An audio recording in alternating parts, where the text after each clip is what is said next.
देखो जी, वीडियो मैंने फेसबुक पे डाली थी क्योंकि महाराज जी के साथ बहुत ज़्यादा ज़बरदस्ती हो रही थी। हॉस्पिटल में ये सारी साध संगत खड़ी है जो लाखों में है, किसी को मिलने नहीं दिया जाता था। और मैंने साध संगत को बताया, महाराज जी के बाजू पे माइक लगाया हुआ था जो वीरेंद्र के फ़ोन से जुड़ा हुआ था, और महाराज जी के साथ इसने एक बार धोखा करके और उनको ब्लैकमेल किया हुआ था।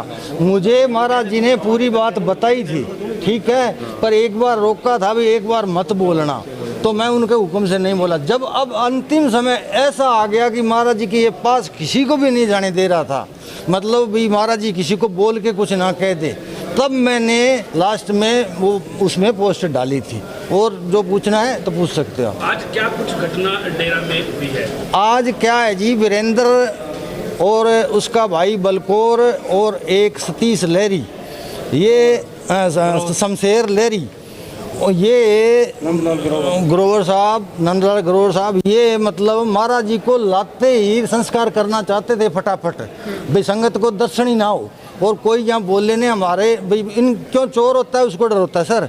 तो इन्होंने फटाफट संस्कार करने की कोशिश की ना, तो सत्संगियों ने इसका विरोध किया तो वीरेंद्र और बलकौर ने संगत पर गोली चला दी। गोली चलाने इस लड़के पे, इस पे गोली चलाई उसने, इसके ऊपर 2 और ये बच गया जी। सुन लो। हाँ सुनो इसकी भी। ਅਸੀਂ ਉੱਥੇ ਚਲੇ ਗਏ, ਅਸੀਂ ਸਾਰਾ ਕੁਝ ਆਰਾਮ ਨਾਲ ਦੇਖ ਰਹੇ ਸੀਗੇ। ਇਸ ਤੋਂ ਬਾਅਦ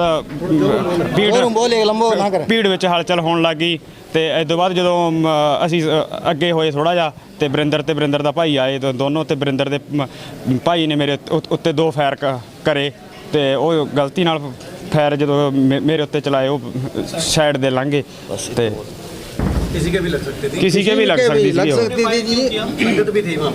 पुलिस प्रशासन है, कोई शिकायत दर्ज करवा दी? हाँ, नहीं, पुलिस प्रशासन को शिकायत दर्ज करवा रहे हैं जी, अभी लिख दी है, 2 एप्लीकेशन हम डाल रहे हैं और लिख के पुलिस प्रशासन को अब दे रहे हैं। मेरे को SHO सिटी शैलेंद्र सिंह जी ने कहा है कि आप कालावाड़ी दे के आइए, तो कालावाड़ी लड़के भेज दिए हैं शिकायत दे के। एक और जो महाराज जी अलमारी है वो साथ संगत। हाँ ऐसा सुनने में आ रहा है कि साथ संगत की एक डिमांड है कि जब तक आरोपी गिरफ्तार नहीं हो जाते तब तक महाराज जी का जो अंतिम संस्कार है नहीं हो पाएगा, इस तरह की बातें भी। नहीं, देखो जी, महाराज जी का अंतिम संस्कार फैसला लिया है, कल 2 बजे हम करेंगे। उस गिरफ्तार प्रशासन करेगा, ये प्रशासन उससे पहले हम महाराज जी की बॉडी को नहीं रोकेंगे, उनका संस्कार। मेरी भी गल सुन लो एक मिनट। मैं चाहना भी बाबा जी दे बॉडी ਦਾ पोस्टमार्टम होवे ਤੇ ਉਹਦੀ ਜਾਂਚ ਹੋਣੀ ਚਾਹੀਦੀ ਹੈ, CBI ਜਾਂਚ ਹੋਣੀ ਚਾਹੀਦੀ ਹੈ। ਸਾਨੂੰ ਇਹ ਸ਼ੱਕ ਆ ਵੀ ਬਾਬਾ ਜੀ ਦੀ ਚੋਲਾ ਕਈ ਦਿਨ ਪਹਿਲਾਂ ਹੀ ਛੱਡ ਚੁੱਕੇ ਸੀਗੇ, ਤੇ ਇਹ ਅੱਜ ਉਹਨਾਂ ਨੂੰ ਲੈ ਕੇ ਆਇਆ, ਤੇ ਇਸ ਕਰਕੇ ਇਹਨਾਂ ਦੀ ਬਾਬਾ ਜੀ ਦੀ ਬੋਡੀ ਦੀ CBI ਜਾਂਚ ਹੋਣੀ ਚਾਹੀਦੀ ਆ, ਤੇ ਜਿਹੜੀ ਬਾਬਾ ਜੀ ਦੀ ਅਲਮਾਰੀ ਆ ਤੇ ਉਹਦੀ ਵੀ ਉਹ CBI ਦੀ ਜਾਂਚ ਵਿੱਚ ਹੀ ਖੁੱਲਣੀ ਚਾਹੀਦੀ ਆ। ਇਹੀ ਅਸੀਂ ਪ੍ਰਸ਼ਾਸਨ ਤੋਂ ਮੰਗ ਕਰਦੇ ਆ, ਤੇ ਇਸ ਕਰਕੇ देखो जी, बात ये है कि महाराज जी की यहाँ अलमारी है जो उनके फिंगरप्रिंट से खुलती थी, उसके अंदर बहुत ज़रूरी कागजात है महाराज जी के, ठीक है भाई। ये जो अलमारी है महाराज जी की, पता नहीं उन्होंने किसके नाम क्या लिख रखा है, ये प्रशासन की देख रेख में खुलनी चाहिए।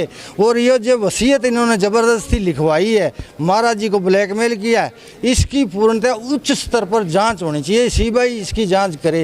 और 1% लास्ट में मैं ये रखता हूँ कि ये वीरेंद्र और इसका भाई जब डेरे में आए थे, इन दोनों के कच्चा बनियान थे, और आज इनके पास करोड़ों की संपत्ति है, वो कहाँ से आई, उसकी भी जांच होनी चाहिए। तो आपको लगता है कि कोई लंबे समय से पूज्य संत जी साजिश का शिकार हो गए थे? हाँ, पूज्य लंबे समय से महाराज जी इसका शिकार हो गए थे। इसने मतलब धोखा किया, बहुत बड़ा धोखा किया था महाराज जी के साथ। तो महाराज जी चाहते थे भाई मेरे गुरु की गद्दी बदनाम ना हो, तो वो चुप कर गए और ये ब्लैकमेल करता रहा। संगत की कोई डिमांड सामने आई कि कौन अब तक दिन के साथ? हाँ, देखो, संगत फैसला ले रही है जी। 2 गांव हैं यहाँ, जगमाल वाली पीपली नज़दीक। इनके मौजूद आदमी इकट्ठे हो रहे हैं और वो इकट्ठा लेके फैसला करेंगे। बाकी जो अलमारी में भी निकलेगा वो देखेंगे और उस हिसाब से सारी संगत से सहमति करके फिर किसी को बिठाया जाएगा। अमर सिंह जी, सुनने में आ रहा है कि पूज्य संतों ने आपसे भी पहले इससे मुलाकात की थी कोई गुप्त में। हाँ। इस वक्त भी पूज्य संतों ने आपको कुछ ऐसा भेद बताया था कि वो किसी साजिश के शिकारों को प्रेशराइज। हाँ जी, मैंने 27 जनवरी 2023 को ग्रोवर साहब को फ़ोन किया था। मुझे पता चल गया था भी ज़बरदस्ती वसीयत लिखा रहे हैं, तो मैंने ग्रोवर साहब को फ़ोन किया। वो रिकॉर्डिंग मेरे पास है और ग्रोवर साहब भी यहाँ है, अगर पूछना चाहो तो पूछ लो।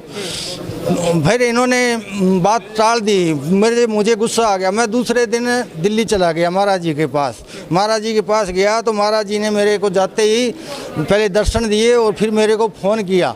बोले अमर सिंह, तेरे को बोले जो शब्द बोल रहे हैं वही बोल रहा हूँ, तेरे को सब माफ़ी है और तू फिक्र ना कर, हम तेरे को बता देंगे।